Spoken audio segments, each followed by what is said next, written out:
support Roland Martin Unfiltered? Be sure to join our Bring the Funk fan club. Every dollar that you give to us supports our daily digital show. There's only one daily digital show out here that keeps it black and keep it real. As Roland Martin Unfiltered. Support the Roland Martin Unfiltered daily digital show by going to RolandMartinUnfiltered.com.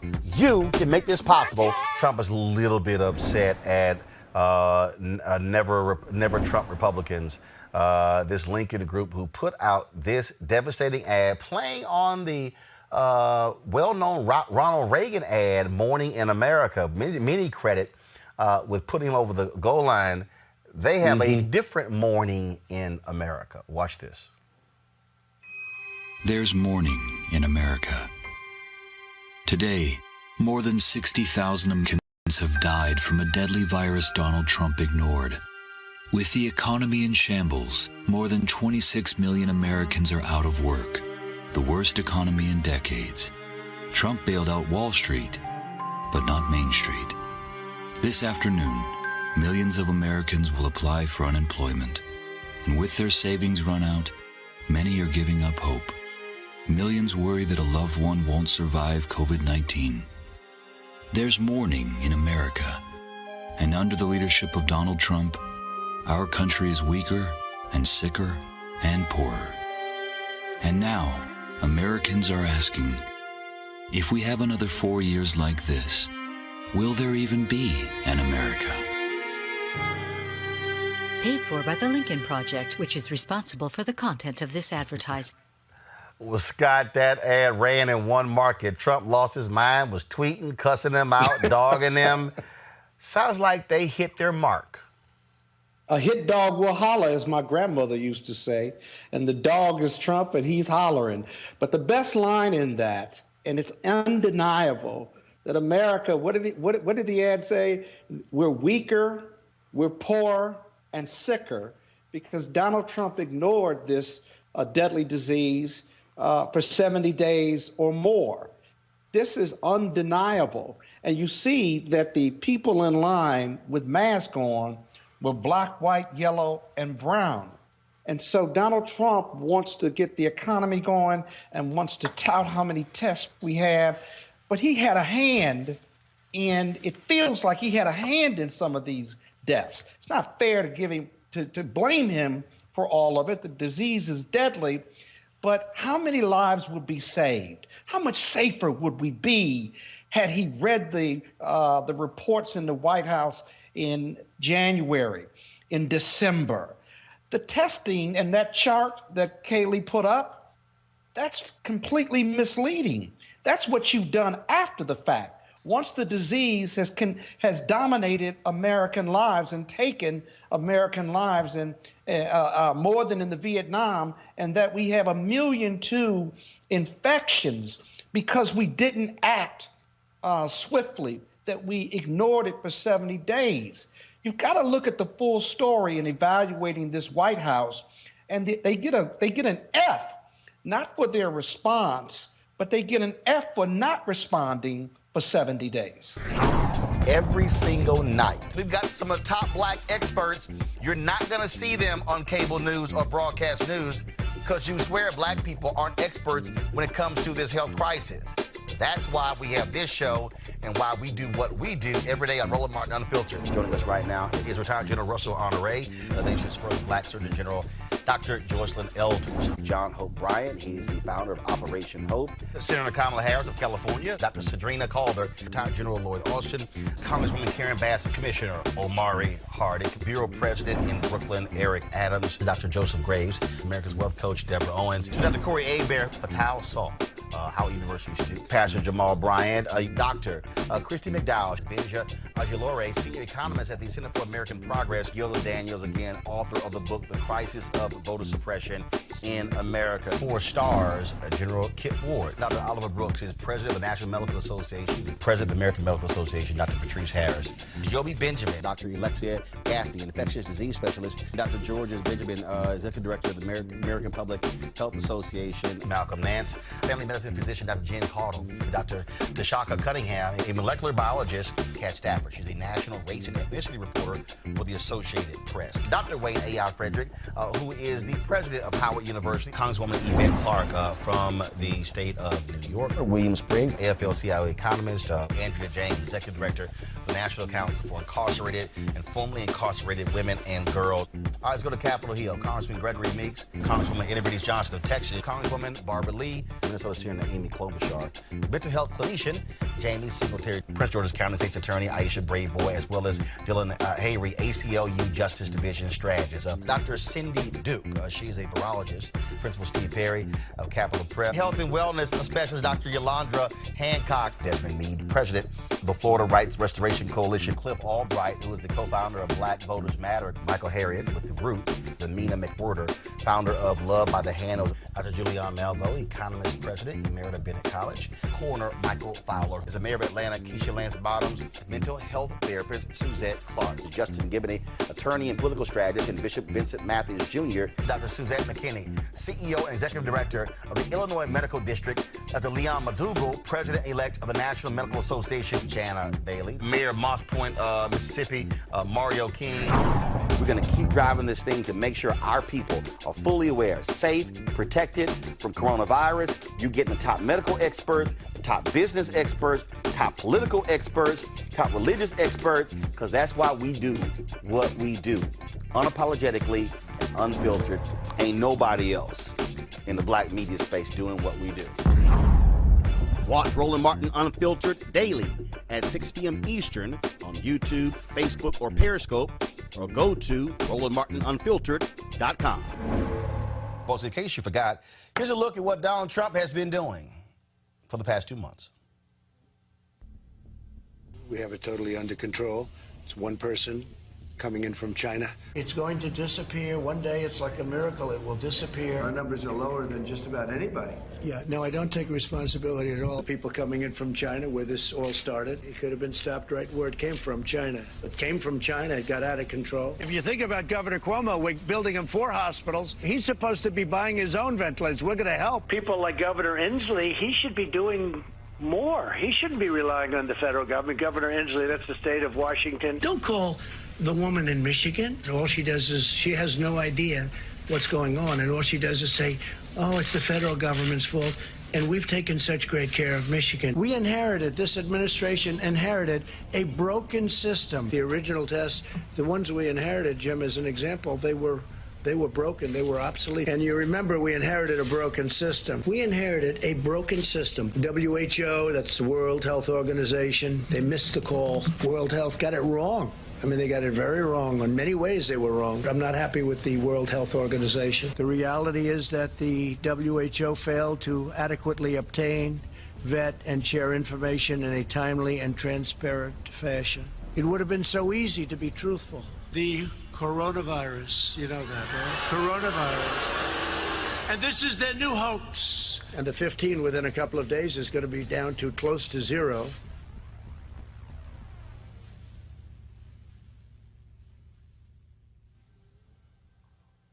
Well, we now know those deaths are a lot higher. Press Secretary, of course, did the usual BS from the White House podium. Listen to this. There were supposed to be 2.2 million deaths, and we're at a point where we're far lower than that, and it's thanks to the great work of the task force and to the leadership of President Trump. But whose idea was it initially to wind it down? Again, I'm not going further. The president has answered this 4 times today. John? I just have a question. There were supposed to be 2.2. Going to wind down the coronavirus task force. Then, of course, got lots of criticism. And Donald Trump say, "Oh no, I didn't realize the task force was so popular. So we're going to keep it going." And then, of course, when McEnany was hit over her previous comments with regards to what she said about coronavirus, then what they usually do in this White House, they want to pivot to the media. Watch this. Kayleigh, in a previous life, before you were press secretary, you worked for the campaign, and you made a comment, I believe, on Fox, in which you said President Trump will not allow the coronavirus to come to this country. Given what has happened since then, obviously, would you like to take that back? Well, first, let me note, I was asked a question on Fox Business about... So, again, this dancing that they're doing with these people, the dancing that they do, is quite interesting. Okay, how they play these games with words, how they play the world tour. Then, of course, McEnany comes back to her favorite one, how we're leading in testing. Good afternoon, everyone. I'd like to direct your attention to a very encouraging graph regarding test results. It'll be over my shoulder and hopefully on the screen for those of you watching on television. As this chart shows, the United States has to date completed 7.5 million coronavirus tests. It's an extraordinary number. And as you can see, the United States leads the world in testing. This graph is no accident. In fact, this graph is a testament to American innovation, including the work of the Trump administration. For example, the FDA has issued over 70 emergency use authorizations to expand testing capacity. To accelerate the development of therapeutics and vaccines, there are nearly 80 clinical trials ongoing. Oh, 7 million tests, Lauren. And then later she talked about, no, it's silly that we should talk about testing everybody. Right. The death total increased 3,000 overnight. Folks, right. we're gonna, by Monday, we're gonna exceed 80,000 people dead. But I love how all of a sudden they're trying to latch onto the initial model of it could be upwards of 2.2 million. Well, you know, it was 2.2 million, and we've only lost 70,000, so we've done a great job. Yeah, well, let me tell you, my prediction for this entire thing is that in 181 days, Joe Biden will be elected president. This is one of the worst disasters in American history. I mean, I don't need to say it again, but I guess I should just say it because we're in a Trump segment.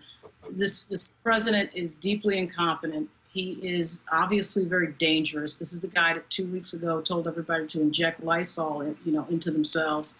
And his level of incompetence is so dangerous and so deadly, it was bound to catch up to us, and it has caught up to us. Because he could not read an intel report and wanted to talk about vaping, there are 74,000 Americans who are dead that should not be. He could have prepared for this. He didn't. As we know, he closed the office that deals with pandemics that Barack Obama, of course, funded and touted and obviously had operational, because he's stupid. And now he's going to ramp things down because he thinks he can PR his way out of this, which you can't, because there are 74,000 people who are dead and counting. So now what he's going to try to do is try to pretend this isn't happening and get back into some sort of campaign mode, because that's how stupid he is. That's how morally bankrupt he is. Joseph, Joseph, talk about moving the goalposts. The people at The Daily Show, they really did it best. Watch this. Do it. You would have had 1 million people, 1.5 million people, maybe 2 million people dead. But we're going toward 50 or 60,000 people. It looks like we'll be at about a 60,000 mark. 60. Maybe 65,000. 65,000 people. 70,000. 75, 80 or 90,000 people. 100,000. And I think we're going to beat that. If we can hold that down, as we're saying, to 100,000, so we have between 100 and 200,000, we all together have done a very good job. Wow, Joseph. Great job.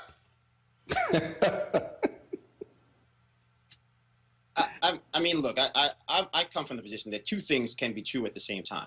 That we can talk about the fact that they were to call it missed opportunities is probably an embarrassment to missed opportunities for us to try to take steps to quell this global pandemic, this global disaster. Like I said, all the talking points are out there that, if the World Health Organization hadn't done this, or, yes, the World Health Organization went from telling us that we could not have person-to-person transmission to us in witnessing probably the worst pandemic in close to 100 years. So, I think overall, I think we're having the right conversation, perhaps the wrong way.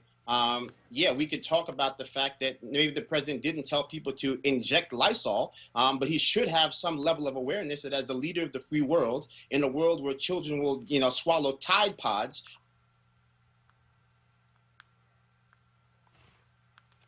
Again, looks like even if there might be some reality. So, I think ultimately, again, we just need to talk about how do we keep people safe. We are crushing the curve a little bit here in New York, but we see spikes in places like New Orleans. We see spikes in places like, places like Washington, D.C. So those are the type of issues that I think we should be talking about right now moving forward. You want to support Roland Martin Unfiltered? Be sure to join our Bring the Funk fan club. Every dollar that you give to us supports our daily digital show. There's only one daily digital show out here that keeps it black and keep it real as Roland Martin Unfiltered. Support the Roland Martin Unfiltered daily digital show by going to RolandMartinUnfiltered.com. Our goal is to get 20,000 of our fans contributing $50 each for the whole year. You can make this possible. RolandMartinUnfiltered.com. And an ad posted on social media reminds us who we're dealing with in the Oval Office right now. It's midnight in Washington. The lights are finally going out in the Capitol after a long day in the impeachment trial of Donald J. Trump.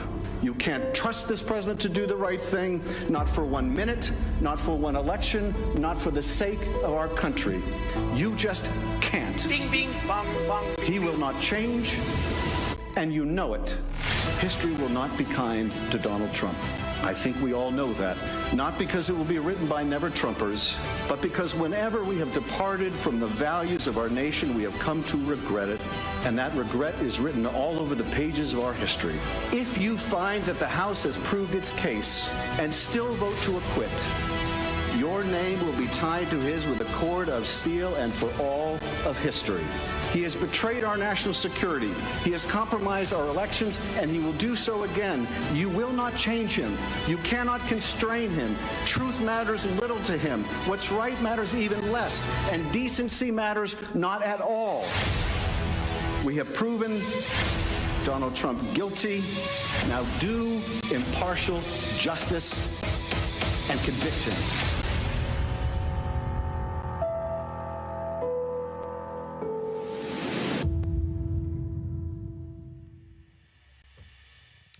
While we air that, well, Donald Trump is actually suing local TV stations for airing ads such as that because he doesn't want the people to actually see and know what he's actually done.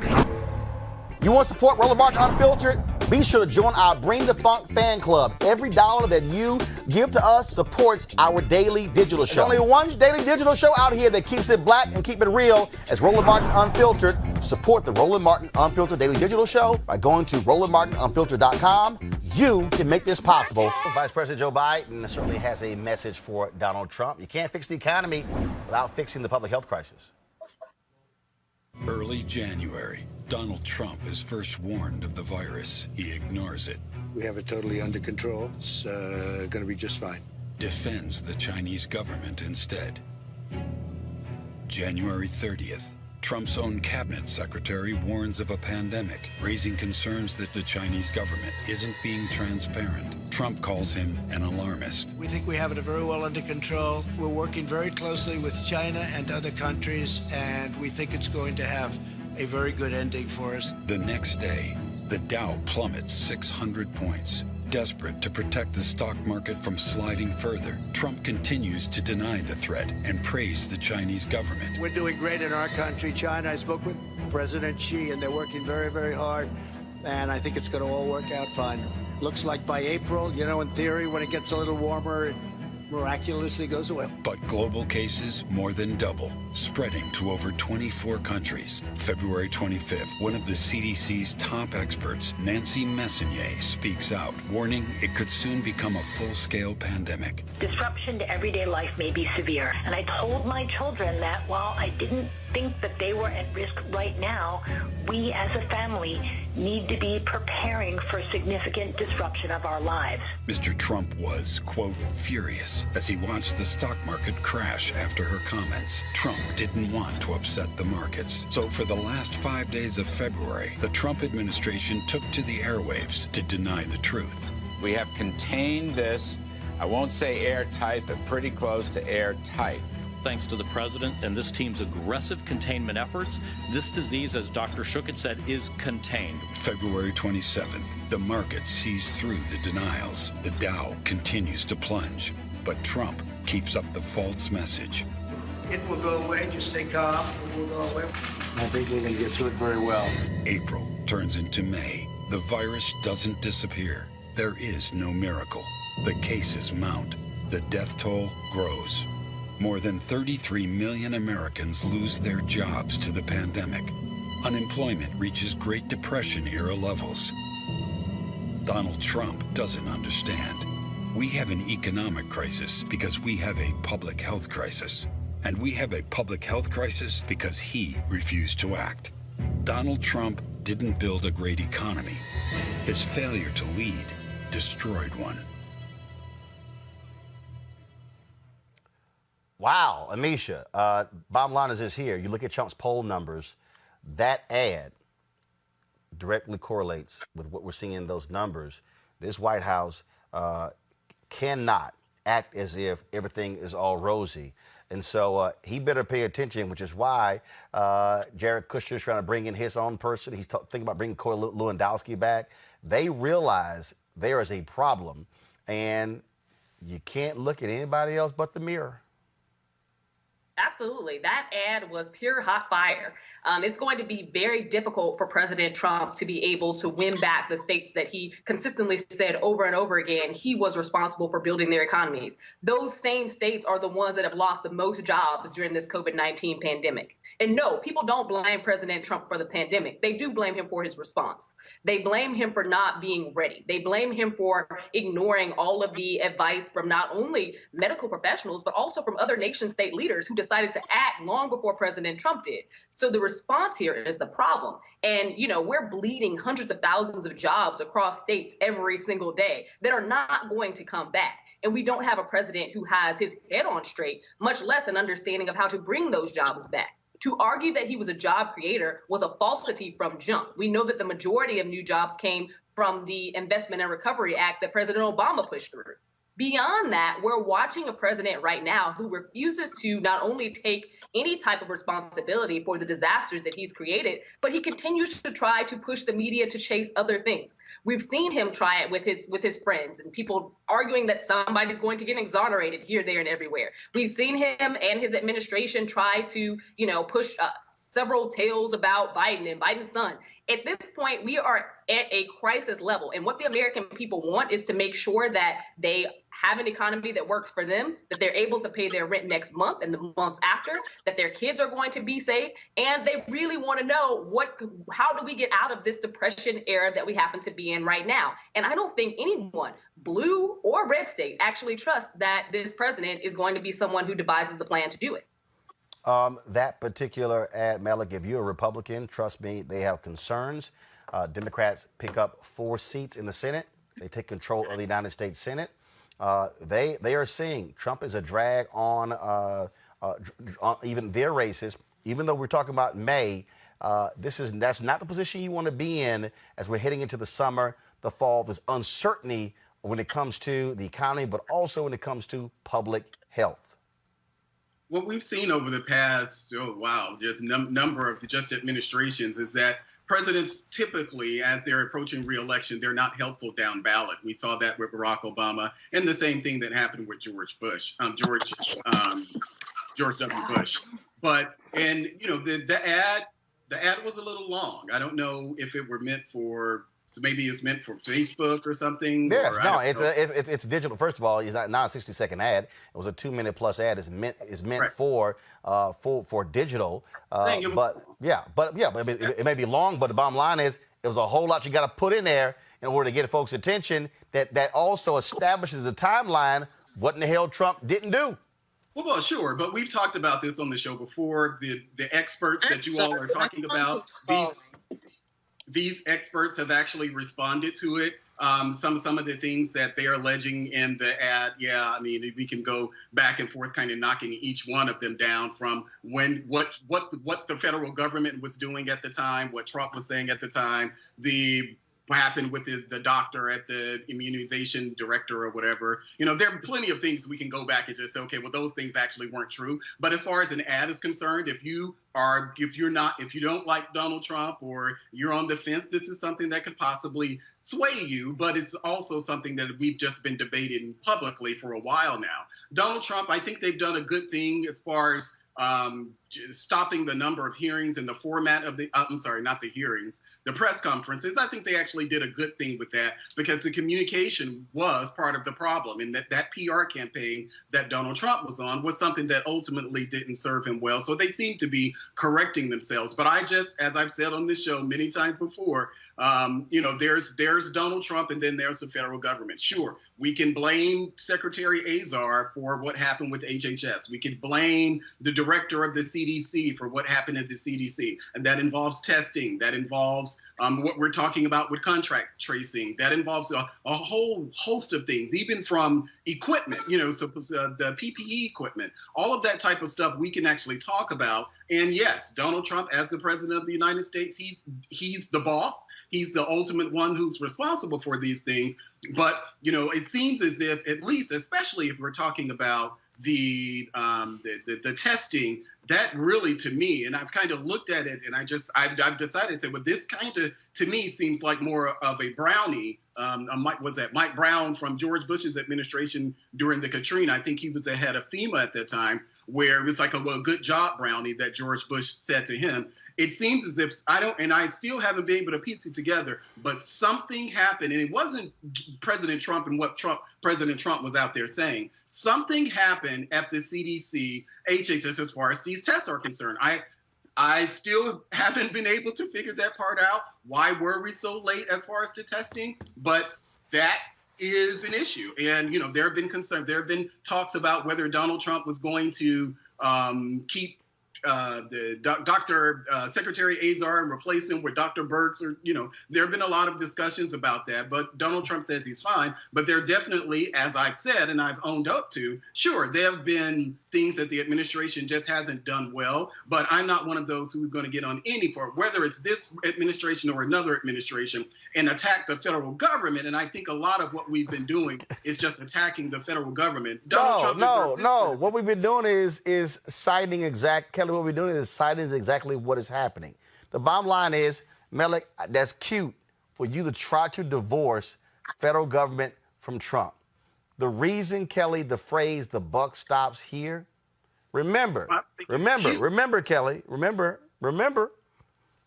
in the Republican National Convention that was in Cleveland, who stood up there and said, "Only I can fix this"?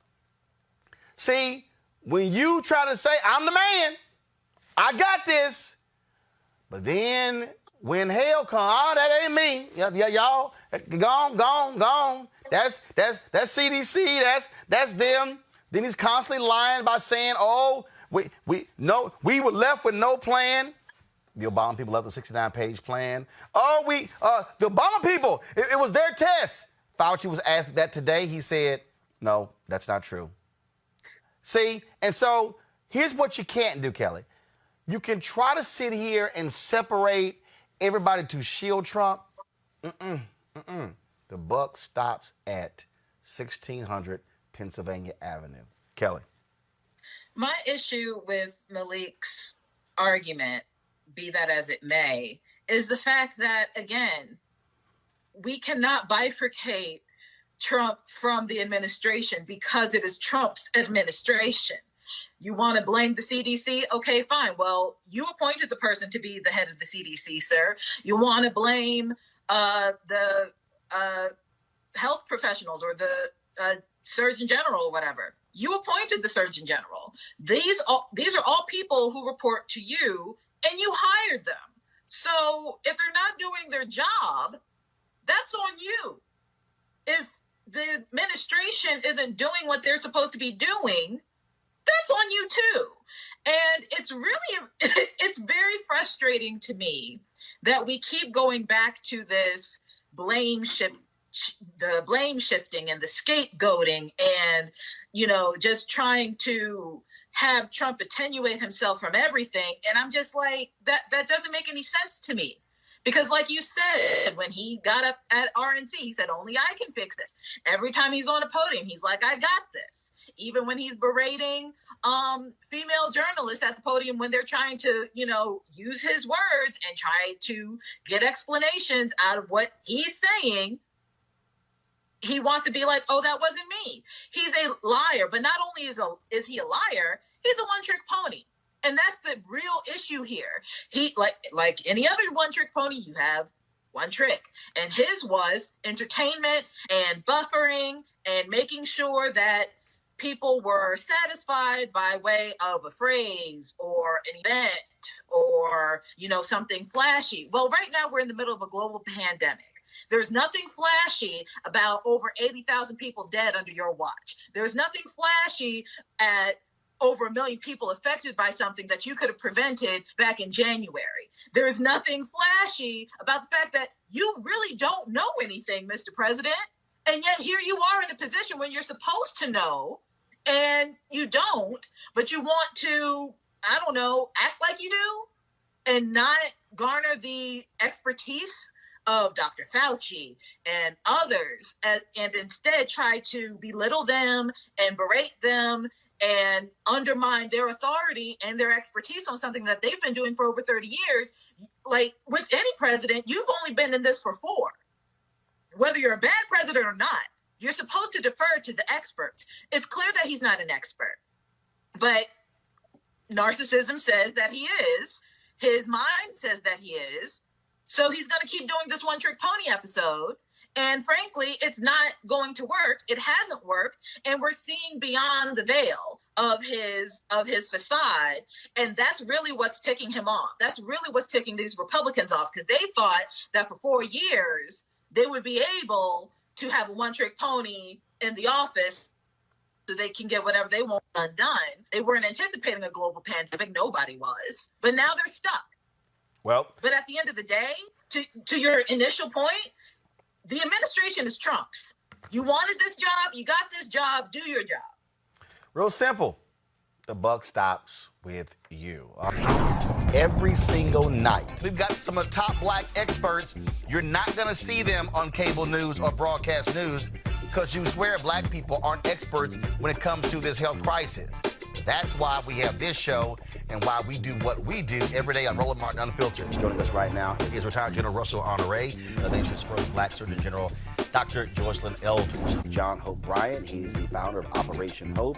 Senator Kamala Harris of California, Dr. Sadrina Calder, retired General Lloyd Austin, Congresswoman Karen Bass, Commissioner Omari Hardick, Bureau President in Brooklyn, Eric Adams, Dr. Joseph Graves, America's Wealth Coach, Deborah Owens, Dr. Corey Abear, Patel Saul, Howard University student, Pastor Jamal Bryant, Dr. Christy McDowell, Benja Ajilore, senior economist at the Center for American Progress, Gilda Daniels, again, author of the book, The Crisis of Voter Suppression in America. 4 stars, General Kip Ward, Dr. Oliver Brooks is president of the National Medical Association, president of the American Medical Association, Dr. Patrice Harris, Joby Benjamin, Dr. Alexia Gaffney, infectious disease specialist, Dr. Georges Benjamin, executive director of the American Public Health Association, Malcolm Nance, family medicine physician, Dr. Jen Caudle, Dr. Tashaka Cunningham, a molecular biologist, Kat Stafford. She's a national race and ethnicity reporter for the Associated Press. Dr. Wayne A.I. Frederick, who is the president of Howard University, Congresswoman Yvette Clarke from the state of New York, William Spriggs, AFL-CIO economist, Andrea James, executive director of the National Council for Incarcerated and Formerly Incarcerated Women and Girls. All right, let's go to Capitol Hill. Congressman Gregory Meeks, Congresswoman Eddie British Johnson of Texas, Congresswoman Barbara Lee, Minnesota Senator Amy Klobuchar, mental health clinician Jamie Singletary, Prince George's County State's Attorney Aisha Brayboy, as well as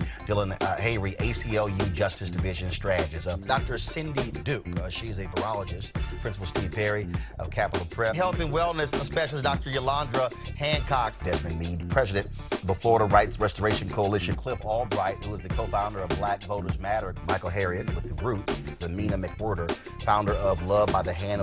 Dr. Julianne Malveaux, economist, president, Emerita Bennett College. Coroner Michael Fowler is a mayor of Atlanta. Keisha Lance Bottoms, mental health therapist Suzette Clark. Justin Gibney, attorney and political strategist, and Bishop Vincent Matthews Jr. Dr. Suzette McKinney, CEO and executive director of the Illinois Medical District. Dr. Leon Madugal, president-elect of the National Medical Association. Jana Bailey, mayor of Moss Point, Mississippi, Mario King.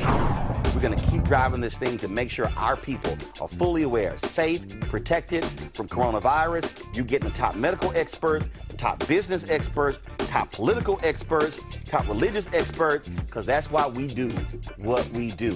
Unapologetically and unfiltered. Ain't nobody else in the black media space doing what we do.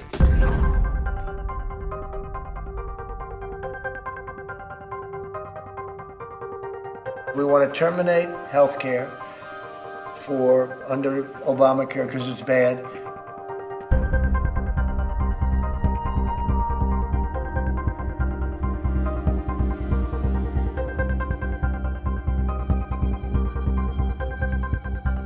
The House has already voted some 30 times to repeal or defund this law. I and many of my colleagues did as we promised and voted to repeal. We will and must repeal and replace Obamacare. A Centers for Disease Control estimate predicts the daily coronavirus death toll in the United States might hit 3,000 by early June.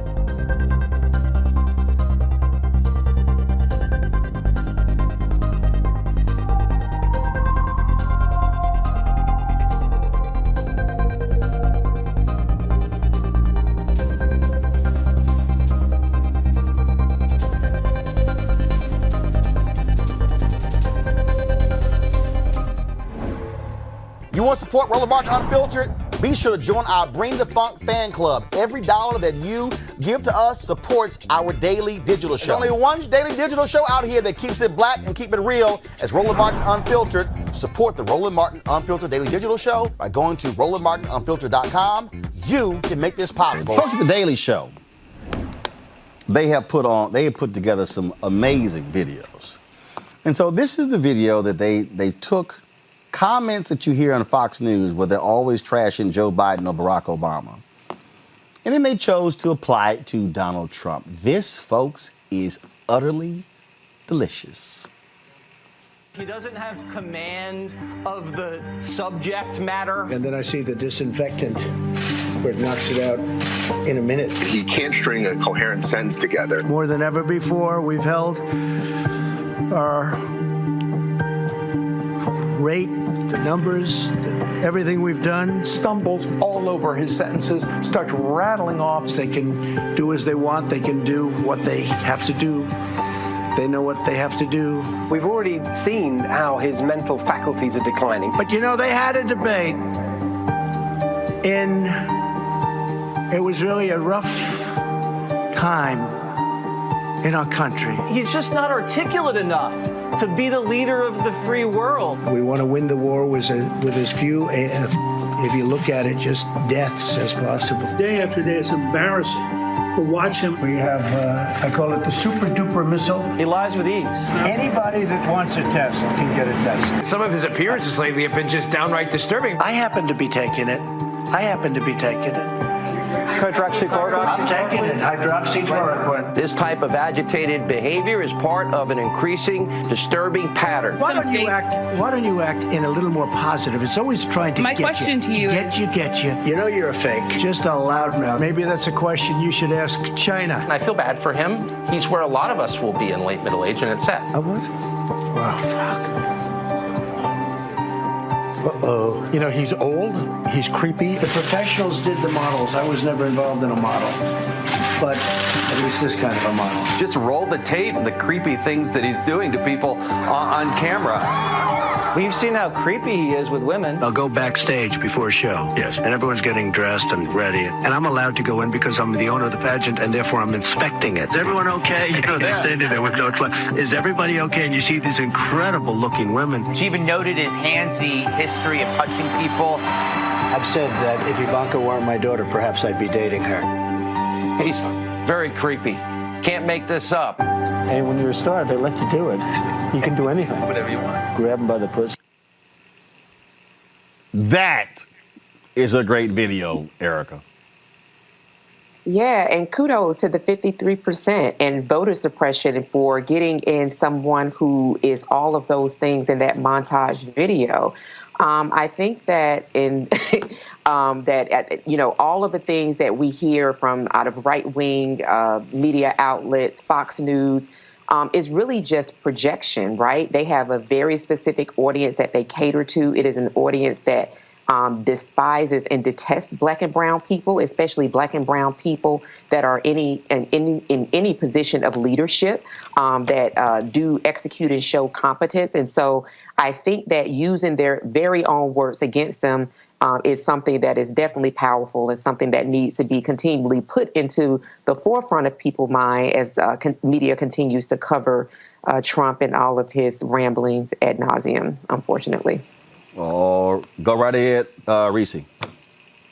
Yeah, actually, though, I have to shout out Sarah Cooper because I think that she does a genius job practically every day spoofing Trump with lip syncing or wordsmith, whatever, however you want to call it, his words. But it's incredibly disturbing that Trump just has completely lost it. And just the fact, going back to the earlier video that you showed, that he says he's taking hydrochloroquine. And he says, what do you have to lose? As if this isn't a potentially deadly cure. If you don't have a disease that it's trying to cure, it's literally insane. And I think that we are just completely at his mercy when a person who has abdicated all of his responsibility to have a competent response to this. And unfortunately, the cruelty part of him is what's driving our policy. And it has very real consequences. As you said, Roland, we're over 90,000 deaths right now. The curve was supposed to be at 100,000 in August, and we're in May. And there is nothing that's being done to stop this from getting even worse. And that's what's really at stake here. Every single night. We've got some of the top Black experts. You're not going to see them on cable news or broadcast news because you swear Black people aren't experts when it comes to this health crisis. That's why we have this show and why we do what we do every day on Roland Martin Unfiltered. Joining us right now is retired General Russell Honore, the nation's first Black Surgeon General, Dr. Joycelyn Elders. John Hope Bryant, he is the founder of Operation Hope. Senator Kamala Harris of California, Dr. Cedrina Calder, retired General Lloyd Austin, Congresswoman Karen Bass, Commissioner Omari Hardick, Bureau President in Brooklyn, Eric Adams, Dr. Joseph Graves, America's Wealth Coach, Deborah Owens, Dr. Corey Abear, Patel Saul, Howard University student, Pastor Jamal Bryant, Dr. Christy McDowell, Benja Ajilore, senior economist at the Center for American Progress, Gilda Daniels, again, author of the book, The Crisis of Voter Suppression in America. 4 stars, General Kip Ward. Dr. Oliver Brooks is president of the National Medical Association, president of the American Medical Association, Dr. Patrice Harris.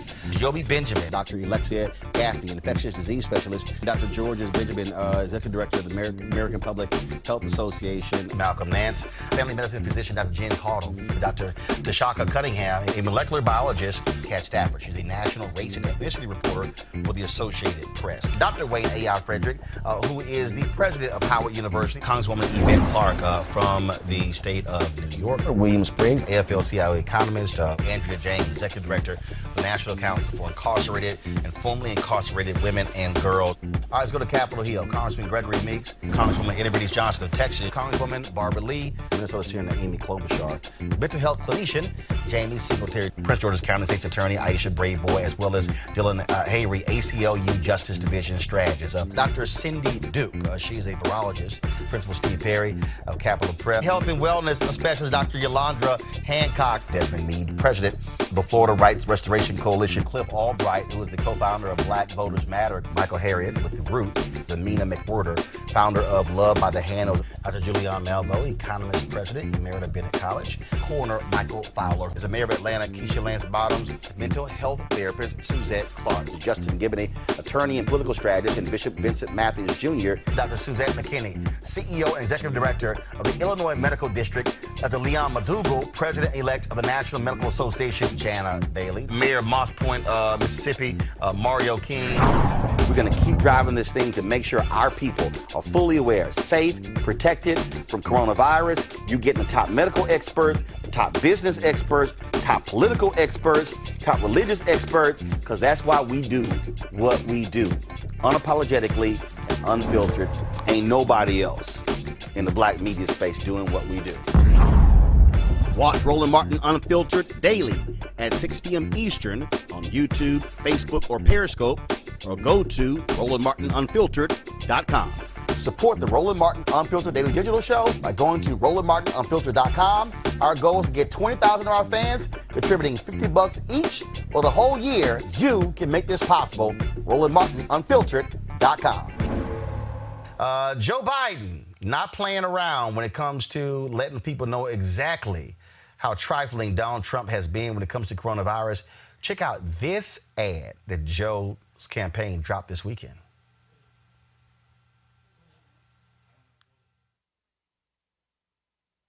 He failed to act. So now Trump and his allies are launching negative attacks against Joe Biden to hide the truth. Here are the facts. Joe Biden warned the nation in January that Trump had left us unprepared for a pandemic.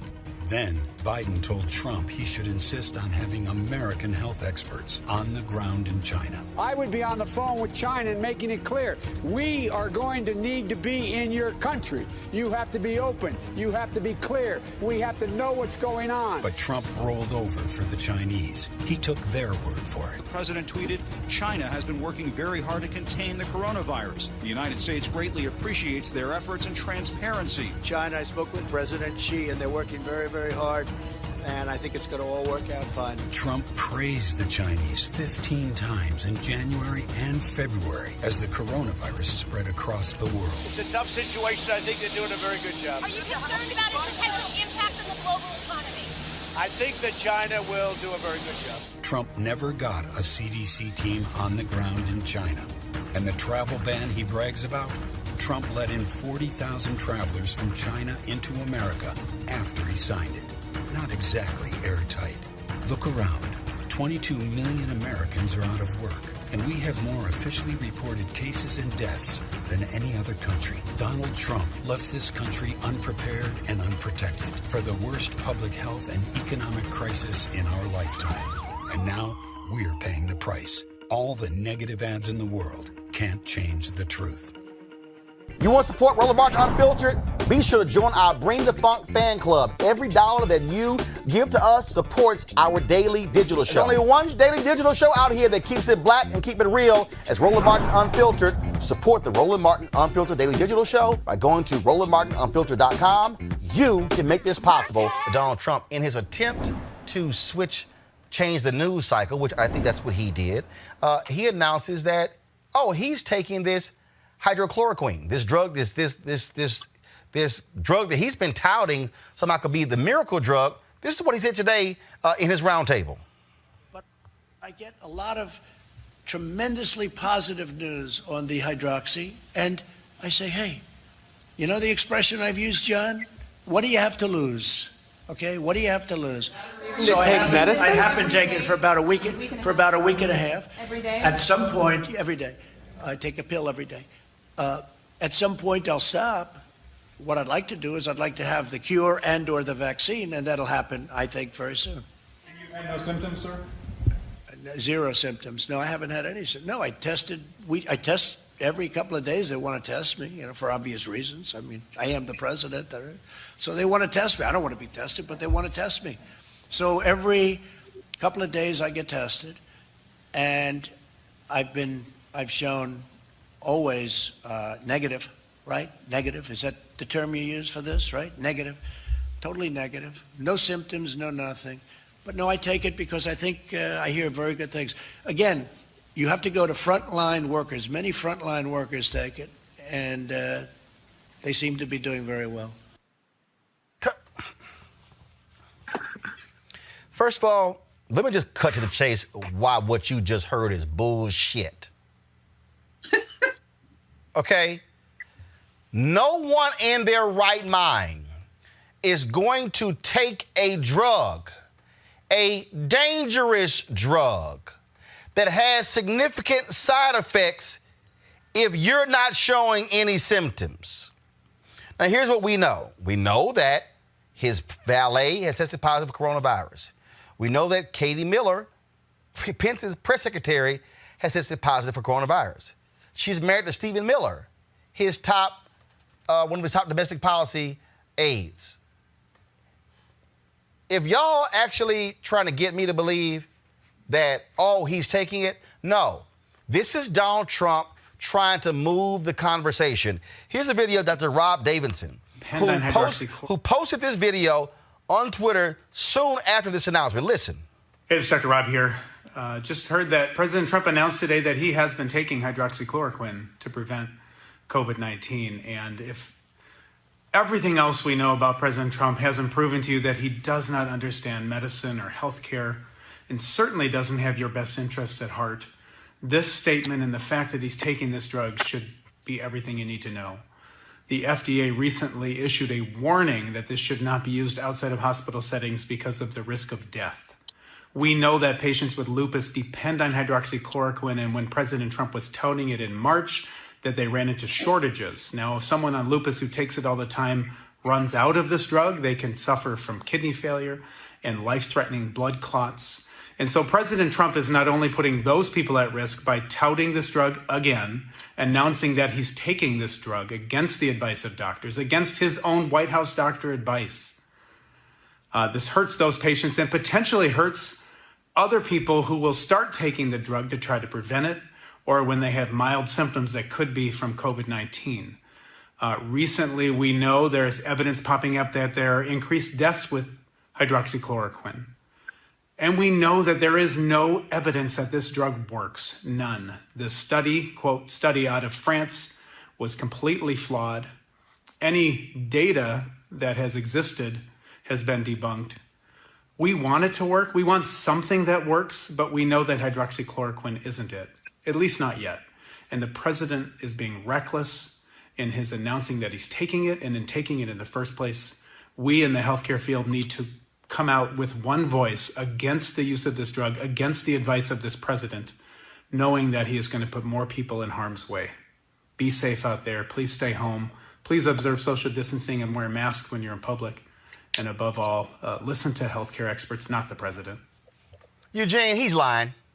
Eugene, you cannot convince me that the FDA issued that warning and his doctors would allow him to take this drug. He's lying. What he is doing is trying to get the folks off the focus, the fact that 90,000 people have died, and we may very well hit 100. CDC is saying we're going to hit 100,000 by June 1st.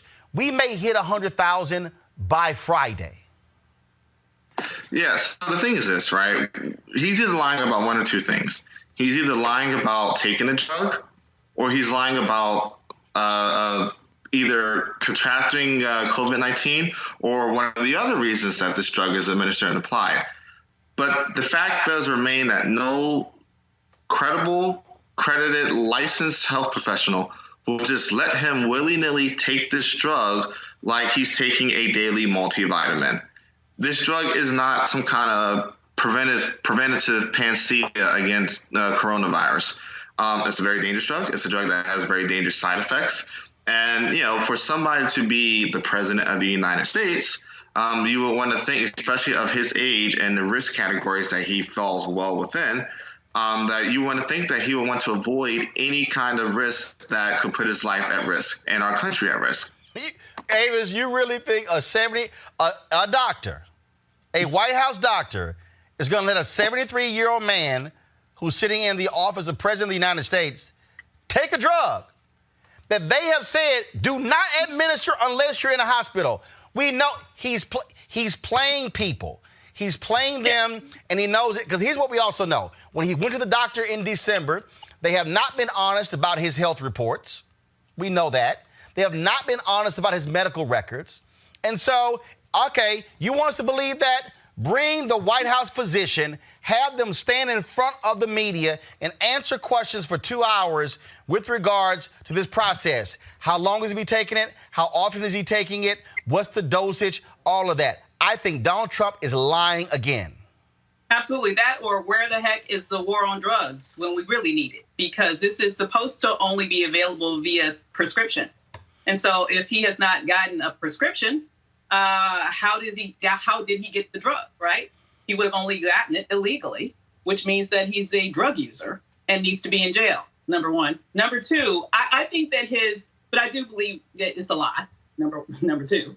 And I think it's a lie because this is his constant pattern of deflecting. However, I think he's deflecting not just from the, apparent numbers that we just saw, over 1.5 million people infected that we know of, given the paltry amount of testing that we have in this country. Over 90,000 people dead that we know of, because we only can count those people who were tested and positively as having died from that disease, right?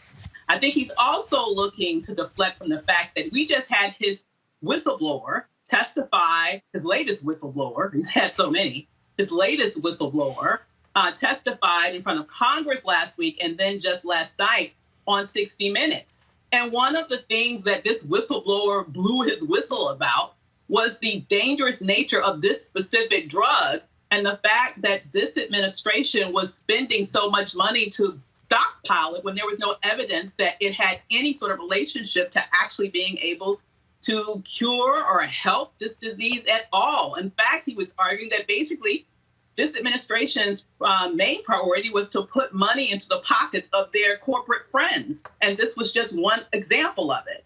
And so what he's doing is he's trying to, once again, make the media say, look at me, and cover my ridiculous clown show over here, while the real news that you needed to be covering and blowing the alarm on, somehow it gets swept under the rug once again. Patrice, the phrase "he's lying" is trending on Twitter right now. One of the top tweets trending because he is lying. And not only that, everything Ava said, let's also remember he fired the Inspector General in the State Department on Friday, late Friday night, who was investigating Mike Pompeo's use of aides to wash dishes, walk his dog, get his dry cleaning, which you're not supposed to do.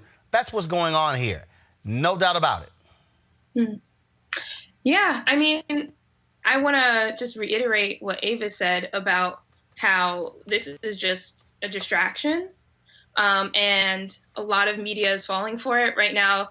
The main business model for media, whether it's television or especially digital media, is to get eyeballs in order to, get ad clicks and whatnot. And so I've heard people say, why are we still covering these particular, areas of misinformation? Why are we giving him a platform? And that is something I entirely agree with. I think, between the fact that we don't have the coronavirus task force press briefings anymore and that we have so much misinformation, it's oversaturated at this point and has been for a very long time.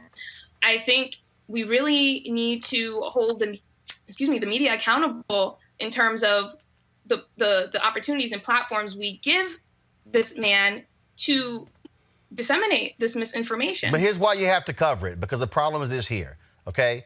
When the President of the United States speaks, people are going to cover it. And the reality is there are going to be people. We saw what happened before. When he touted this drug, the people who have lupus, who are impacted by this drug, were freaking out because they were saying, we're running out of supply. What's going to now happen, he throws this out here, this is going to happen again.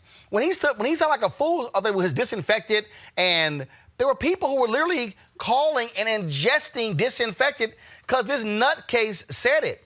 And so Donald Trump is actually he is a danger to the public when he speaks. Mm-hmm.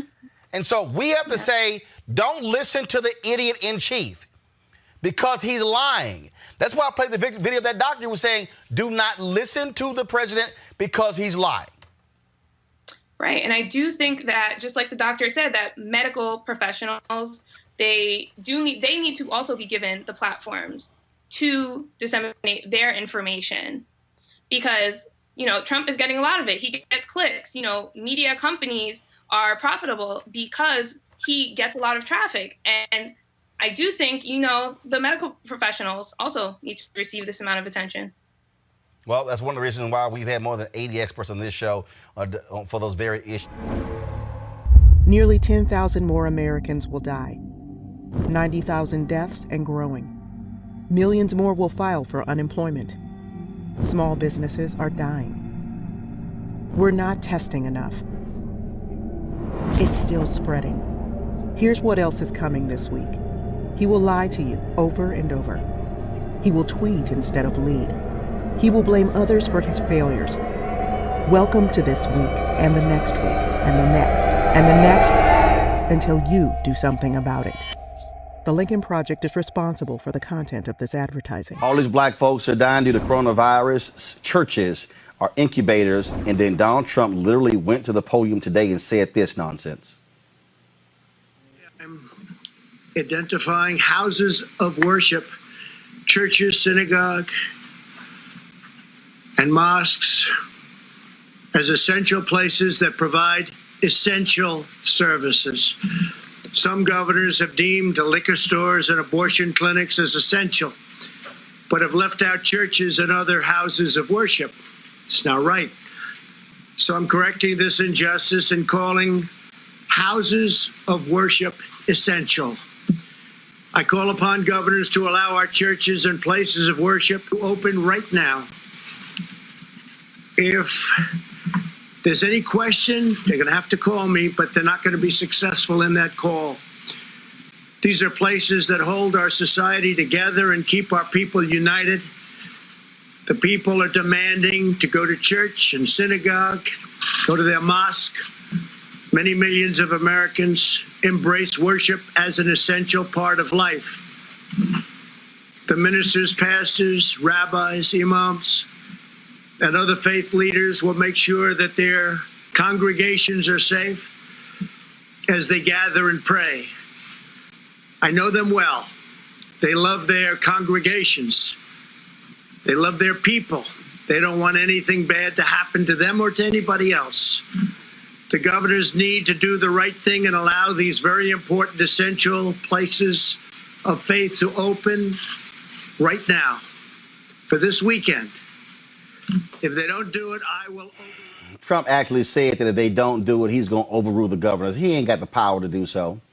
More than a week ago, Pastor Reginald Sharp out of Fellowship in Chicago dropped this video that got lots of attention. Going back to worship around Chicago, I'm told, around the nation. Fellowship will not be one of those. You can save your call. You don't have to call up to the church and wonder what us doing, what we going to do. We're not coming back to church until the Lord, the righteous judge, wakes me up out of my sleep and says it's time to come back to the building. See, the church is still open. The building is closed. So while we're in this season, the church is still open. We're still worshiping. We're still doing ministry every week. And I thank God for it. But we will not return into this building until the Lord himself wakes me up out of my sleep, slaps me 3 times, pours water from heaven on my face, and warms my feet with the fire of the Holy Ghost. And I have no choice but to jump out of my bed and say, yes, God. Until that moment happens, you don't have to call us. You don't have to email me. You don't have to DM me. We ain't coming back up in here until it is absolutely safe. We'll be back in here when the NBA opens. We'll be back in here when all the governor's mansions open for tours again. We'll be back in here when the White House opens again for visitation. Until then, until all of their stuff, and you know who there is, until their stuff opens up, none of our stuff will be opening up. Let the church say amen. And Pastor Sharp joins us right now, Fellowship Missionary Baptist Church out of Chicago. Pastor, you heard what Donald Trump said today. I mean, just no regard for people. Churches are incubators. We ran a story the other day, a church in Georgia opened up. Yes. Now they're shutting back down because coronavirus spread all throughout the congregation. It's going to happen in every church and every mosque and every synagogue. It is just completely unwise. I mean, we're the leading country of COVID-19 cases in the world. I'm in Illinois. Our church is in Chicago. We're the third most. We're the third leading state with the most cases in America. So I'm like, why are we doing this? Why are we being presumptuous? And just because the church is, just because the building rather is closed doesn't mean that the church is closed. We can have church virtually. It's time for all of us to reimagine, to pivot, to most of his ministry didn't happen inside of a building. So we need to be outside the church anyway, helping our community, helping our people. So I just let it be known at Fellowship Chicago, I don't care what anybody else does in this nation. We will not be in church on Sunday. Guys, let me know if you can see my iPhone, please. I want to pull this story up, Pastor. It says here, Sorrowful. Black clergy members in churches reeling from COVID-19 losses. At least 33 church leaders have died, according to an ABC News analysis. 33 black pastors are dead due to coronavirus. Wow. Well, I've led families across the grass of cemeteries, and I've done it more than one time this year. And when I tell you, until you understand that feeling, then nobody will understand the passion that I had in that video last Sunday. And now that I see what President Trump has done today, is almost prophetic, and it's eerily prophetic for me that I said that, because I had no idea that he was going to pander to a portion of his base the way that he's done today. Churches have to have faith and wisdom. And it really makes me sad, man. It breaks my heart, Doc, that you have so many pastors that have faith but are lacking wisdom in this season. You got to have both. Well, and not only that, look, I totally get how churches are being hurt. I get their buildings. I get they have bills, they have staff, their tithes and offerings. But when you have 33 bishops, pastors, and reverends die, when you had that was one pastor back in March had a funeral, 300 people were there, and a number of them got infected. I mean, this thing is real. This thing is impacting us in a unique way. And this is where I say, man, ignore what this man is saying, because it's killing us. So if they want to go congregate, hey, knock themselves out. They can go. Ralph Reed, Franklin Graham, all of them can all go get together. But I've been working with black pastors trying to help them on how to live stream, how to get the word out. But people can still give online. You can still have church. And matter of fact, to be real honest, Pastor, this actually goes back to old school church, where you had Bible study in homes in very small groups, and many churches were born out of Bible studies in home. And so people can use Zoom and Microsoft Teams and Google Hangout and other Skype and other forms to still be able to have worship, have Bible study, have fellowship. Absolutely. We've had virtual Bible study. I did a virtual memorial service. We've had men's ministry, women's ministry, youth ministry, marriage ministry, all on Zoom calls and on Skypes and other things. So it's just no excuse for it, but we have to make sure that we don't put profit above people and worry about finances and put them over our flock. The people will support us as long as we need moral leadership. That's at the core of this. There you go. Martin. We need moral leadership, and that means we have to do what's good for the greatest number of people. And coming back to church on Sunday, rushing to do that, it's not wise. Just because the flood in Noah's time lasted 40 days, the Bible says that the waters didn't subside until 150 days. They had to stay on that ark longer than necessary because it wasn't safe yet. We got to stay in the ark, stay safe, because I promise you, the world, some of our irresponsible leaders in high places, wickedness in high places, they do not care about our black bodies. They do not care about our black people, our black communities. And so we have to be leaders in the African-American community that look out for our people. It is not the job of the shepherd to just feed the sheep. We have to fight the wolves. That's a direct quote from my big brother, Dr. Freddie Haynes. And we have to. This right here, choosing to stay home, requires more faith than us opening back up our churches, having church on Sunday. It's going to take time. Pastor Reginald Sharp, we appreciate it. Thanks a lot. Thank you, Fred. All right, then. Another alpha man. Always good to see the 06 brothers on the show. Greg Carr. Sorry, Joseph Williams. Greg, Amisha, Joseph. Made the wrong choice. I'm just saying. I'm going to go Joseph first. I go ahead and go Joseph first because we feel sorry for you. Joseph, this is where I don't care. I'm sorry. I keep saying, black people, don't listen to this man. Don't listen to Donald Trump. How do you, it's hard to reconcile all of this. Especially when you have somebody like Parasonar coming on the show claiming a record that does not exist. And again, there's a through line through all of this today. And the one that connects this one to the previous segment is the fact that African-American bodies are viewed as disposable. This church announcement was not meant for black people. Again, I think it was meant for white people, but still, you have African-American congregations and African-American ministers who know what's up. They know that this virus is disconcerting and is wiping out communities. And there really is no excuse for Trump to do this other than pandering, because he knows the fall is coming up. He wants to look strong, and he wants to look like he's standing up for religion when he's doing exactly the opposite. I wrote a story back when he was running for president that this man could probably not name a Bible verse on a bet. He got it wrong several times when he was trying to speak to evangelical conservatives. They did not care because he was giving them what they wanted, and that was a president who supports their particular views on many things, including race. Amisha. This is an election year, and Trump is speaking to the religious right directly. And when he goes out and he makes these statements about church reopening, it's not because he gives $2 hot about churches or religion at all. It's because he's trying to rally that base around a shared ideology about Christianity. Like the pastor said, I'm a proud Chicagoan. I've actually been to that church many times. Right now, we are really in need when it comes to enforcing social distancing. We don't have a vaccine.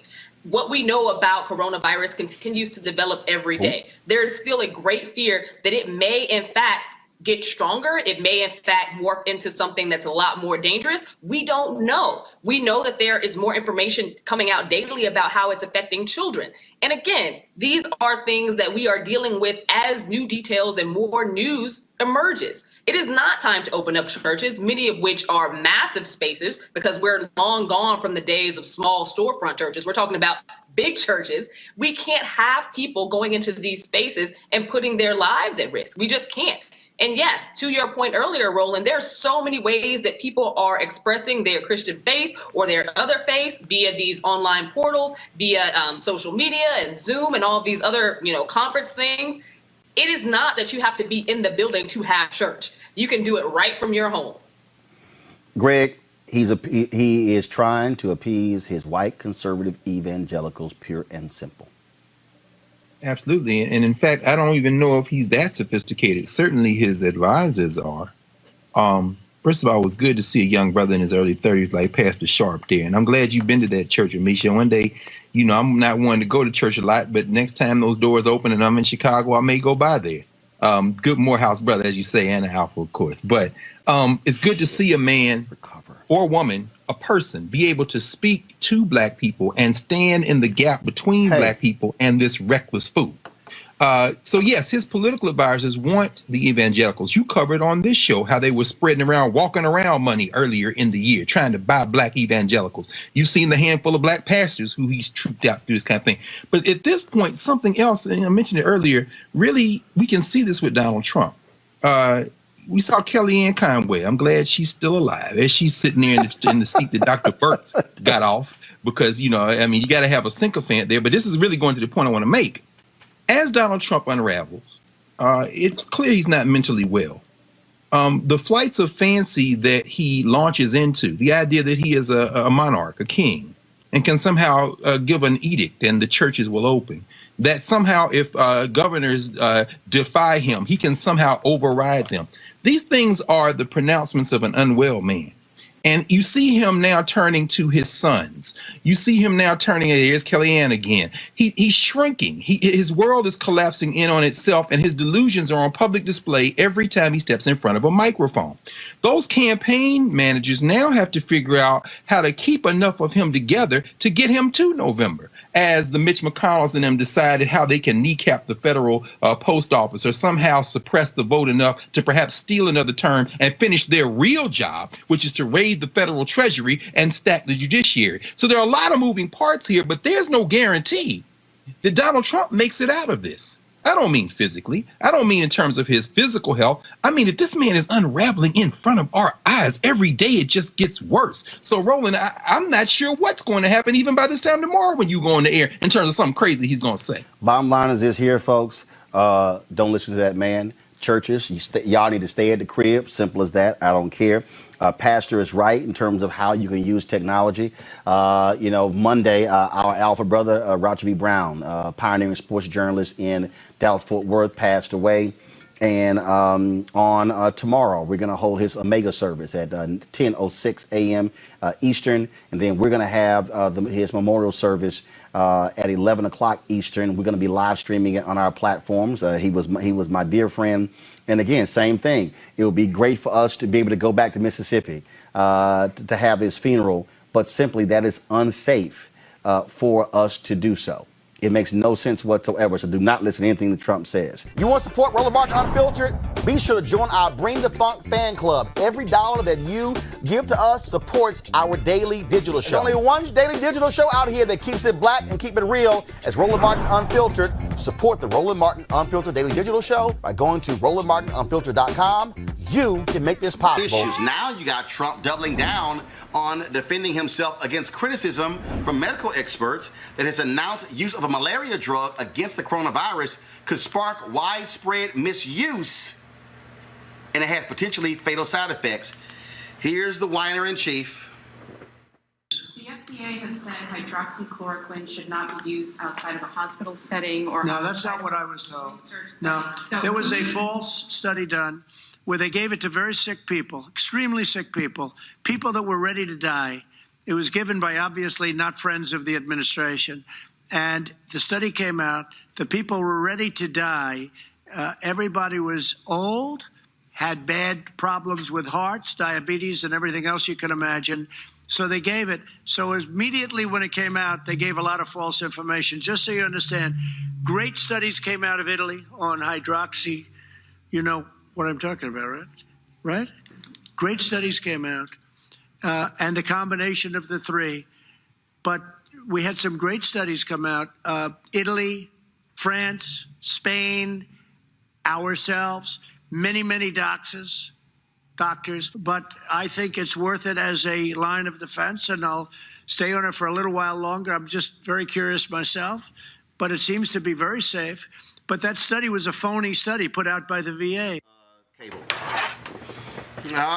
And here we go. Trump with his usual nonsense. There's all kind of other stuff that's going on when it comes to the issue of the coronavirus. They're spreading crazy information. They're spreading misinformation as well, folks. It makes no sense what is going on. You also have doctors and scientists in the United States and Europe concerned about a mysterious new pediatric illness that appears linked to COVID-19. Instead of attacking the lungs like the adult does, like the disease does in adults, this syndrome, while seemingly very rare, can trigger serious and even deadly cardiac complications in children. Plus, we have false negatives involving coronavirus as well. The Abbott test they've been touting, FDA is warning about that as well. Lots of things to talk about.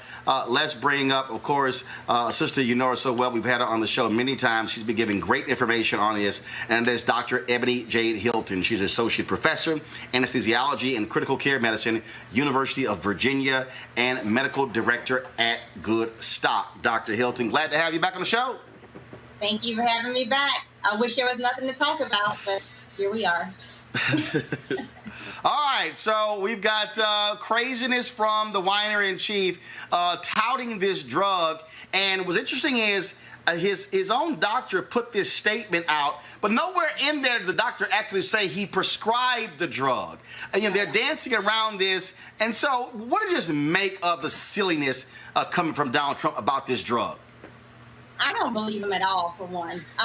It is one of those things that I think he says things on the spur, and it's unfortunate that we cannot believe and trust the words of our president that's in charge of keeping us all safe and keeping our nation intact.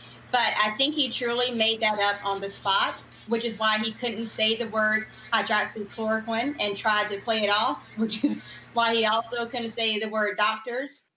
Also try to play that off. I think we have a problem.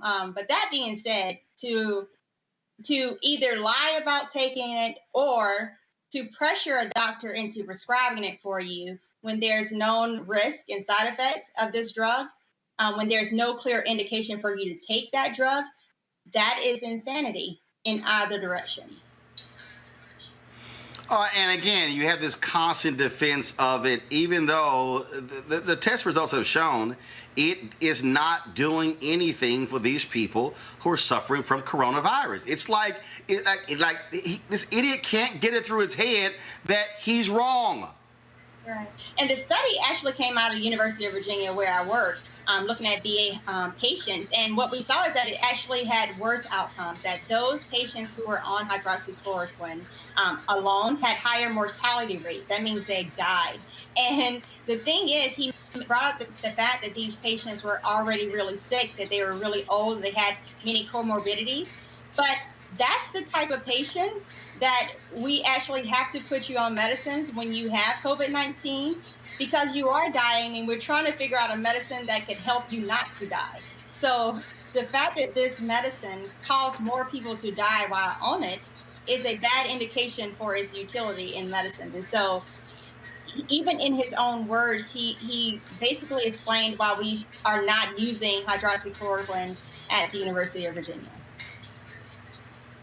So again, the FDA has warned that the only people who should be prescribing this drug is if people are in hospitals. So people who are at home should not be taking this drug just for the hell of it. No, I mean, this drug is excellent for what it's useful for. Those with lupus, those with other types of conditions that have been prescribed this medication and monitored, their lab work monitored, their EKGs monitored, fantastic. If you have malaria, fantastic. But if you're just taking this as a preventative, as he's suggesting that he is doing, that's not what you do. If anything in medicine, as medical providers, we try to get you off of medicines as quickly as possible, because we know that every medicine has a potential for a side effect. Yes. And this medicine in particular has a decent amount of cardiac arrhythmias that are associated with it. And so we try to limit its use as much as possible, but there are certain conditions where people need this medicine, and we need to use that medicine for those individuals and not for someone who's making up things at the spur of the moment on a press conference. So for all the folks who are sitting here watching, who are paying attention, I keep saying this. If there's any advice that's coming out of the mouth of Donald Trump, completely ignore it. Even Neil Cavuto on Fox Business was saying the exact same thing. Ignore it and or do the direct opposite is what I found to be most accurate, because, for instance, he's not wearing a mask, of which, yes, we know that the mask does not 100% prevent any transmission, but he is around how many people now that are testing positive for COVID-19? And for him to continue to be reckless in his practice is absolutely, I think, the pure definition of insanity. At a certain point, you have to realize that we are all mortal. And that he's putting himself and therefore our nation at risk. All right, I want to bring in my panel here. A. Scott Bolden, former chair, National Bar Association Political Action Committee, Law and Victoria Burke, NNPA. Dr. Jason Nichols, Department of African American Studies, University of Maryland. Jason, I'm going to start with you, and folks keep Ebony there, Dr. Hilton there. Jason, what I see what's going on here is, and again, I see complete dereliction of duty coming from this White House. You have Trump in these news conferences making people take off their masks to ask questions. You have cabinet meetings where they're not sitting spacing away from one another. You've got Mike Pence who says he's not on this drug, but he's been self-quarantining because one of his staffers actually tested positive coronavirus. I would dare say everything that should be done to take precautions against this, follow nothing this administration is doing, because they're not practicing what the doctors are actually preaching, Jason.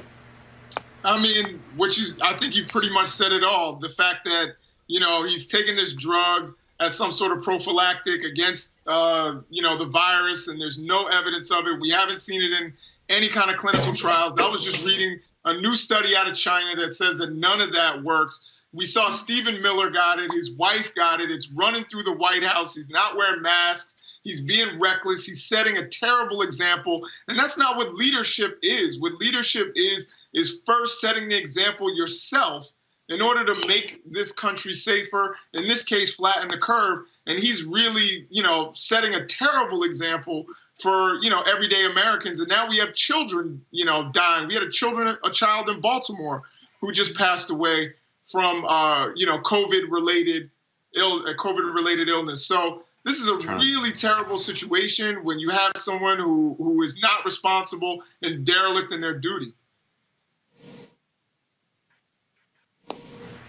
Lauren, here's what I think is happening. And Dr. Hilton, I would love for you to weigh in on this as well. 94,000 people are dead. Okay. They've said, it's going to happen by June 1st. At the rate we're going, at the end, look, we may see. I said this last week. It might happen by Friday. They refuse to acknowledge what's going on. Now we're hearing about a woman fired in Florida. They're trying to fudge numbers. We saw what happened in Georgia.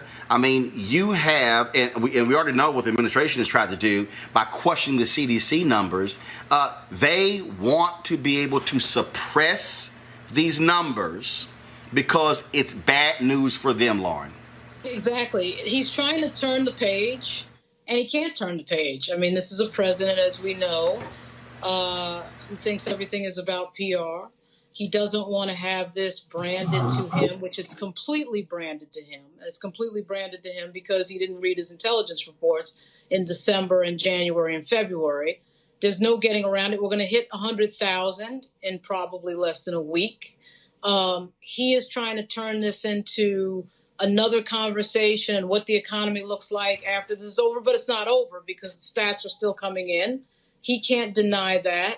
And, there's nothing like 100,000 people dying to stop all the PR and all the nonsense. And he can't spin his way out of it. He won't spin his way out of it. There's nothing else really to say. The fact that he won't wear a mask is really related to his own vanity and his own PR obsession. He doesn't want to be photographed in a mask. He doesn't want to be seen in a mask. He knows that a photo of him in a mask is the actual epitome of this thing reaching right into the White House, which it already has done. And that's why he's not wearing one. So, he's childlike. We know he's childlike.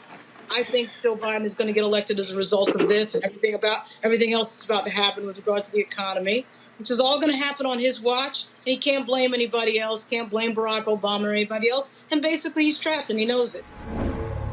Folks, today on Capitol Hill, there was testimony. Rick Bright testified regarding the folks not being prepared for this coronavirus and national testing.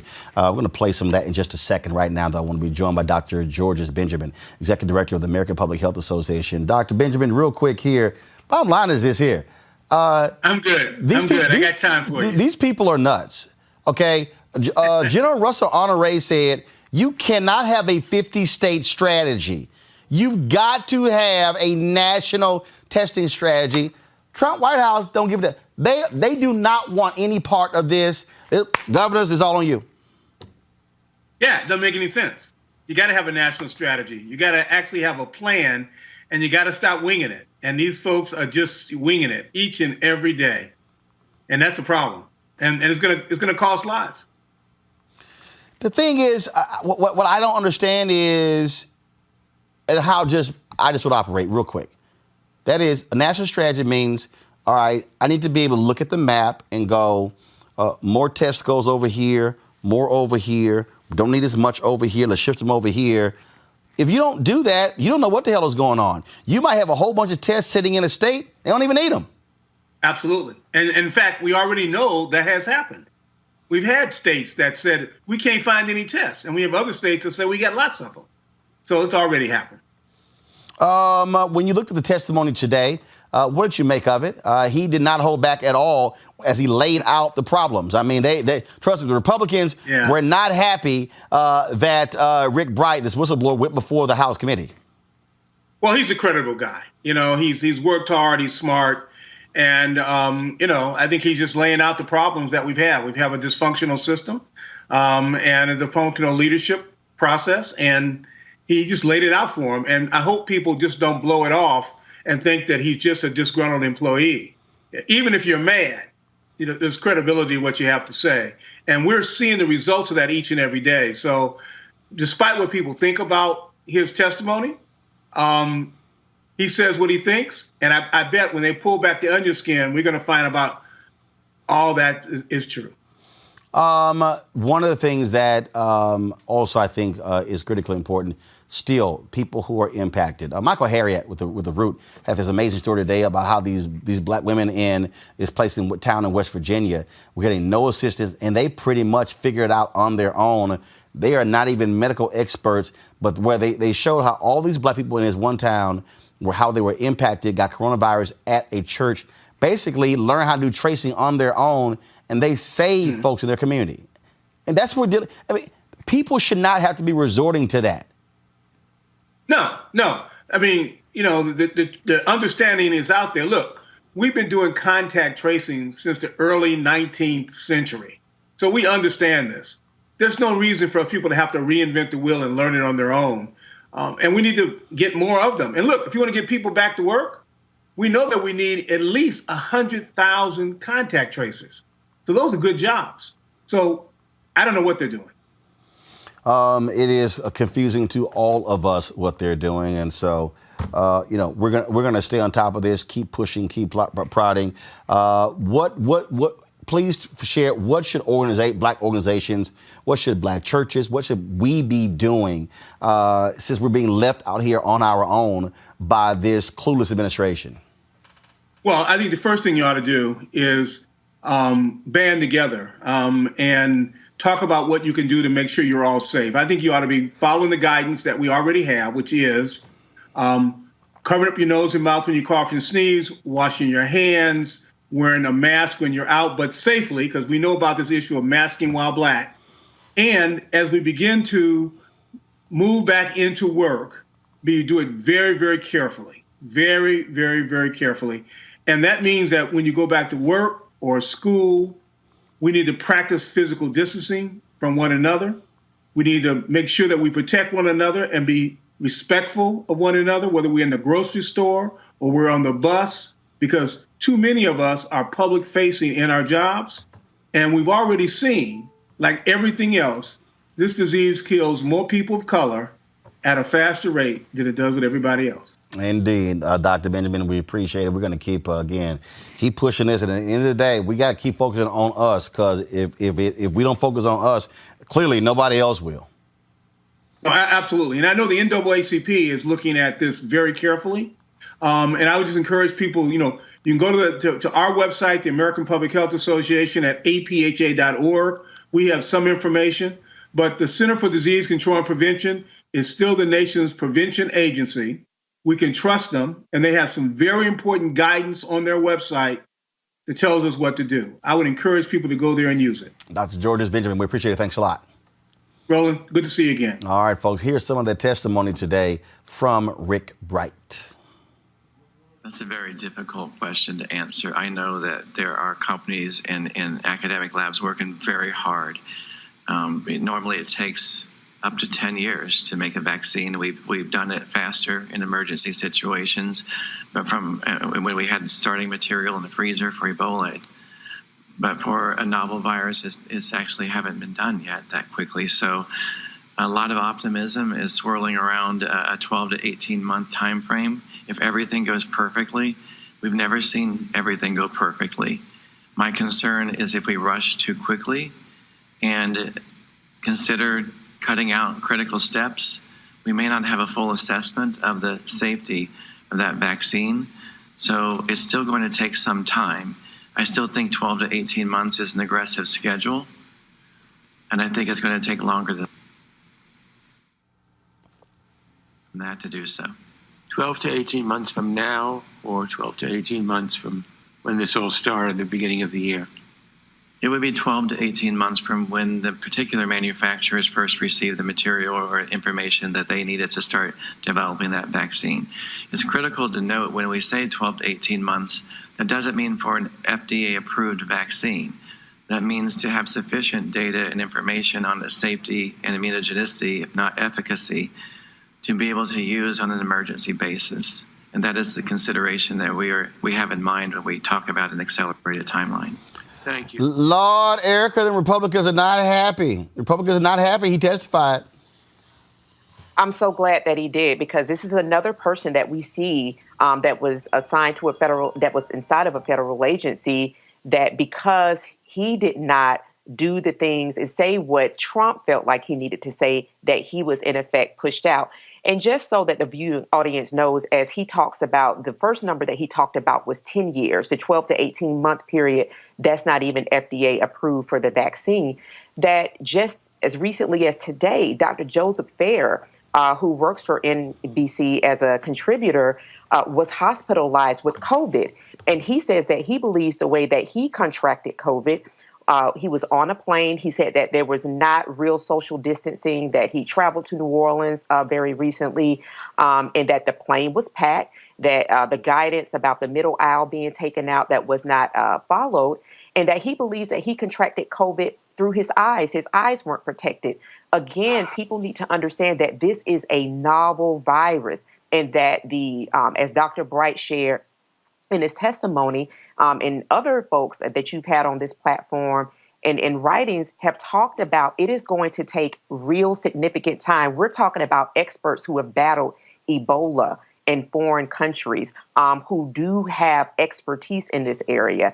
And so though Republicans don't like it, it is good for the audience. It is good for the body politic to understand this, because the negligence of this particular regime has now led to 85,000 deaths, which makes the USA leading in deaths from the coronavirus to date.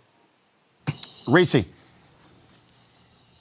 Yeah, I mean, listening to Dr. Bright's testimony was alarming. I mean, he really basically kind of said that we're screwed, and that Donald Trump and his administration has completely abdicated their responsibility to have a competent response. And what they're banking on, and I'm editorializing here, this isn't what Dr. Bright said, but what they're banking on is that people are going to be more concerned about getting to the bars. We saw the bar in Houston that was packed. I've seen it at least on social media and other places, than they are about the very, very very quickly rising death toll. I think people still haven't it hasn't set into them that this virus is not any less dangerous than it was when this whole stay-at-home push started. It's not any less dangerous. It's not any less infectious. It's not any less deadly. We've made no advancements whatsoever in the treatment. We're not any closer to the vaccine. And I even saw a survey saying 25% or more people won't even take a vaccine once it's available.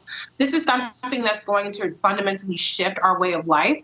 And people are still going about it like business as normal. And that's where the Republicans are unfortunately winning the messaging war on it, because people would rather believe a fairy tale than believe that they're going to have to radically adjust the way that they go about their daily life. Greg. Roland, this is a critical point you're raising now. The country, of course, is aware of Dr. Bright's testimony today. The Republicans ran out of questioners. Every Republican questioner sounded like the complete idiot they are, defending themselves by attacking everybody from Barack Obama to imaginary creatures or whatever else they could come up with. So it's a critical point for that point, of course. And as we've heard, Erica walk through it, and then Reese, this the importance of dealing with the fact that the federal political apparatus simply doesn't exist. In this venue, as we tie that to the story that you evoked, our brother Mike Harriet over at The Root, when he started talking about Ramelia Hodges and the other three sisters who kind of came together in West Virginia to stand in the face of this, you've now grasped something that our people need to pay strict attention to, this question of contact tracing. And so when these sisters in West Virginia, Hodges, Danielle Walker, who's a delegate in the House of Delegates of West Virginia, Tiffany Samuels and Terry Berkeley got together, they forced the hand of Joe Manchin, the senator in West Virginia, of course, who then offers resources to get people tested. But then West Virginia stopped gathering data by race, because now it's going to be an embarrassment. They had already shut down one of the only hospitals in the area that would serve Black people in that area of the state. But I'm raising this for this very specific reason. We're here in the D.C. area. I'm on something called the Black Coalition Against COVID. A bunch of D.C. folks are getting together trying to help our people understand that contact tracing is coming. You got to let people know who you've been in contact with. Those people are not going to share the information with other people. Our people have right reason to be paranoid about the government and ask you questions about where you've been. But at this juncture, The federal government is broken.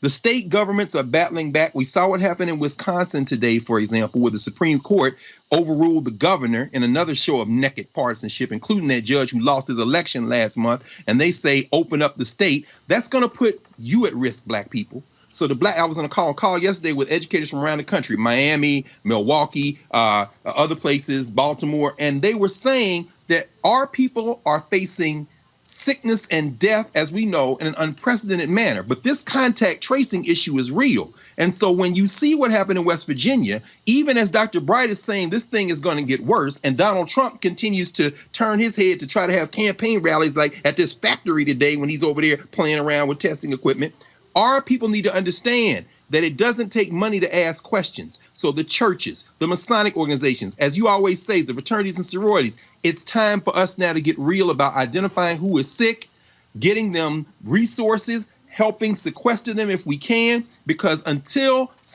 we put pressure on people to get more resources, we are going to be the ones that die. And contact tracing, this issue you're raising today, contact tracing is something we should be talking about every day.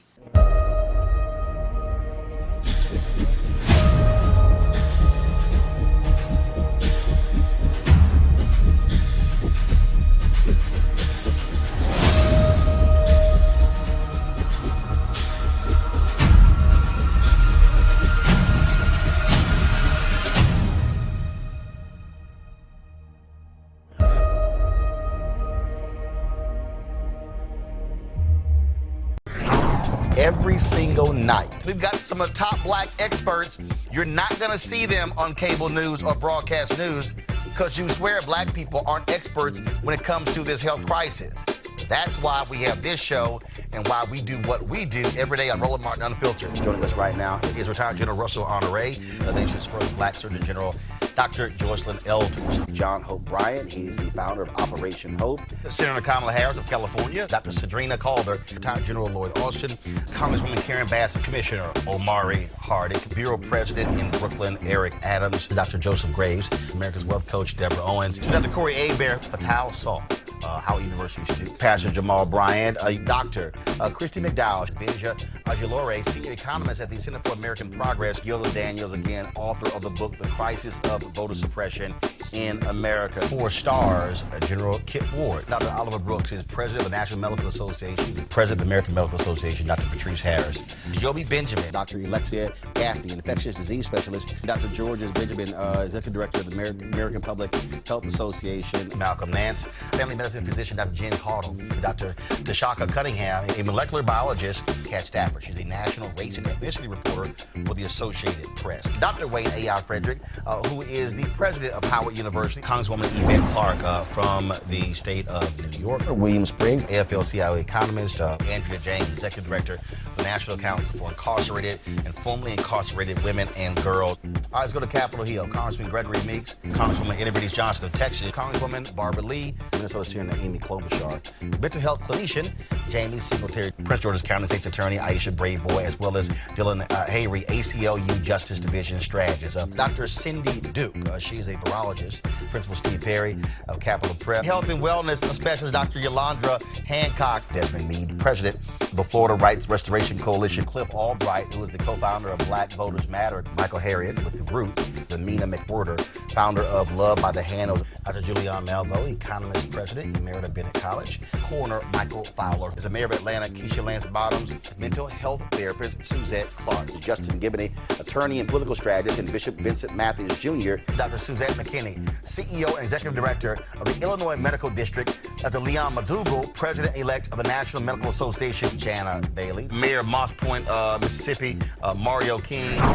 We're going to keep driving this thing to make sure our people are fully aware, safe, protected from coronavirus. You getting the top medical experts, top business experts, top political experts, top religious experts, because that's why we do what we do. Unapologetically and unfiltered. Ain't nobody else in the black media space doing what we do. Watch Roland Martin Unfiltered daily at 6 p.m. Eastern on YouTube, Facebook, or Periscope, or go to RolandMartinUnfiltered.com. Support the Roland Martin Unfiltered Daily Digital Show by going to RolandMartinUnfiltered.com. Our goal is to get 20,000 of our fans contributing $50 each for the whole year. You can make this possible. RolandMartinUnfiltered.com.